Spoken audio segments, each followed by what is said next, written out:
அனைவருக்கும் என் price Lord. இன்றைய நாள் வேத வசனம் ரோமர் 12 அதிகாரம் 11 வசனம். அசதியாயிராமல் ஜாக்கிரதையாயிருங்கள், ஆவிலே அனலாயிருங்கள். அன்பான தேவ பிள்ளைகள், என்றால் கர்த்தர் உங்களிடத்தில் என்ன வார்த்தை பேசுகிறார் என்றால், இதனால நீங்கள் அசதியாயிராமல் எப்பொழுதும் ஜாக்கிரதையாக இருக்க வேண்டும். முக்கியமாக இந்த வார்த்தை வாலிபர்களுக்காக கொடுக்கப்படுகிறது. ஏனென்றால் வாலிபர்கள் இந்த வாலிப வயதில் முக்கியமாக ஜாக்கிரதையாக இருக்க வேண்டும்.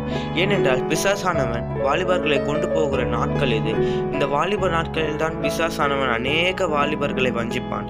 ஆகையால வாலிபர்கள் மாத்திரம் இல்லாமல் நாமளும் எப்பொழுதும் ஆவியில் அசதியாயிராமல் ஆவியில் எப்பொழுதும் ஜாக்கிரதையாக இருந்து கர்த்தருக்குள்ள அனலாக இருக்கும் பொழுது ஒரு பிசாசானும் நம்ம நெருங்க முடியாது. எத்தனை பிசாசின் சோதனைகள் கஷ்டங்கள் வந்தாலும் நாம் ஒருவரை பிடித்துக் கொள்ளும் பொழுது நிச்சயமாக கர்த்தர் நம்மை ஆசீர்வதிப்பார். ஆகையால நாம் கர்த்தருக்குள்ளனாக இருந்து பிசாசின் சோதனைகளை ஜெயிப்போம். கர்த்தர் உங்களை வழிநடத்தி ஆசீர்வதிப்பாராக. அசதியாக இராமல் இருங்கள், கர்த்தர் உங்களை வழிநடத்துவார்.